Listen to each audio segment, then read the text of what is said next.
Olá! Hoje a gente vai analisar uns materiais sobre uma figura religiosa que gerou bastante debate recentemente, o Frei Gilson. Temos aqui um artigo bem crítico e também uns trechos de vídeo com reações, né? A ideia é a gente olhar com calma os pontos levantados, as visões que o artigo diz serem do Frei, as críticas a essas visões e os dados que usam para, assim, contextualizar a discussão sobre o papel da mulher hoje. Vamos lá. Bom, o artigo começa descrevendo o Frei Gilson. Diz que ele é um sacerdote católico que ficou muito conhecido, né? Principalmente na pandemia, usando redes sociais. Ele é apresentado ali no texto como um defensor do que chamam de tradicionalismo bíblico. E o artigo define isso, assim, como uma leitura mais literal, mais conservadora da Bíblia, né? Aplicada em temas como gênero, sexualidade, aborto. E o texto sugere que isso alinha o Frei a um pensamento mais, digamos, conservador de direita. A análise foca muito em como ele usaria, a comunicação em massa para essas ideias. Entendi. E a crítica principal do artigo, então, é sobre a visão que atribuem a ele sobre as mulheres, certo? Aquela ideia de submissão, de papel tradicional. O texto até menciona umas supostas falas, tipo, a mulher foi criada para ser auxiliar de Adão, e que a fraqueza da mulher seria querer sempre mais, incluindo o poder. Como que o artigo rebate isso? Olha, o artigo contesta de forma bem forte mesmo. Classifica essa visão como machista e misógina. O argumento central da autora é que essa perspectiva ignora totalmente a realidade de milhões de mulheres. Mulheres que trabalham, que chefiam família, sabe? Que são superativas na sociedade.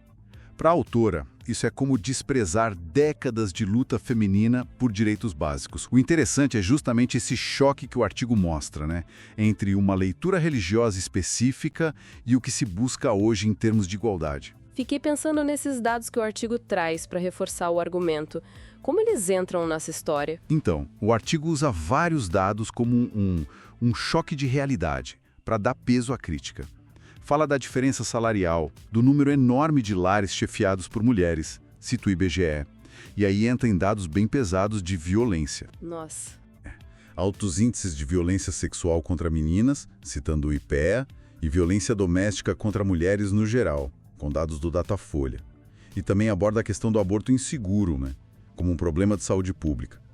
Menciona até internações de meninas bem novas, de 10 a 14 anos, por aborto, o que indica abuso, né? Pesado. E ainda aponta as diferenças raciais nessas mortes por aborto usando dados da PNAE. É uma série de informações bem contundente mesmo. Sim, que o artigo usa para dizer, olha a realidade aqui. Exatamente. A linha de raciocínio do texto é que discursos que reforçam essa ideia de submissão podem, direto ou indiretamente, piorar esse quadro de violência e desigualdade que já existe.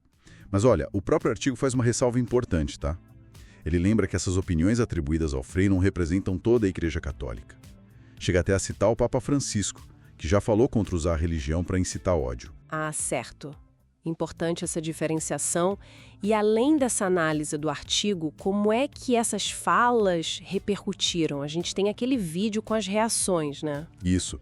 Os trechos do vídeo mostram uma reação assim muito forte, principalmente de mulheres.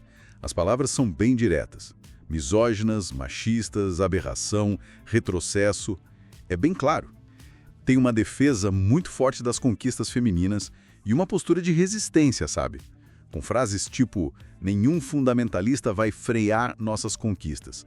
É uma demonstração bem explícita de oposição coletiva àquelas ideias que o artigo discute. Então, o que fica claro para mim, analisando esses materiais, é um confronto bem nítido.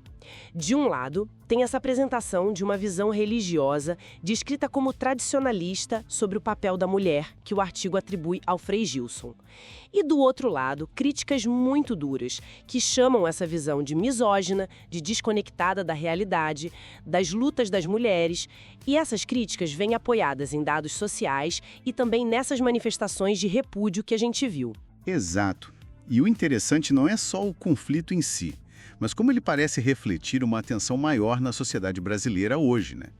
Os materiais sugerem um embate entre visões religiosas mais conservadoras ganhando muito espaço no digital e movimentos sociais já estabelecidos, lutando para manter direitos conquistados.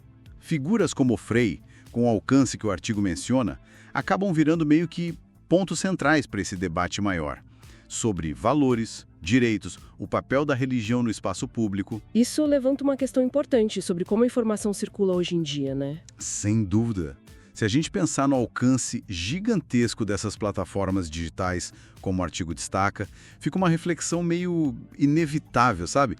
Sobre o impacto e a responsabilidade na comunicação dessas interpretações religiosas tradicionais, principalmente quando elas tocam em temas tão sensíveis, como direitos, dignidade, segurança de grupos sociais específicos. É algo para a gente pensar, né? Como essas ideias circulam e o que elas causam na era digital.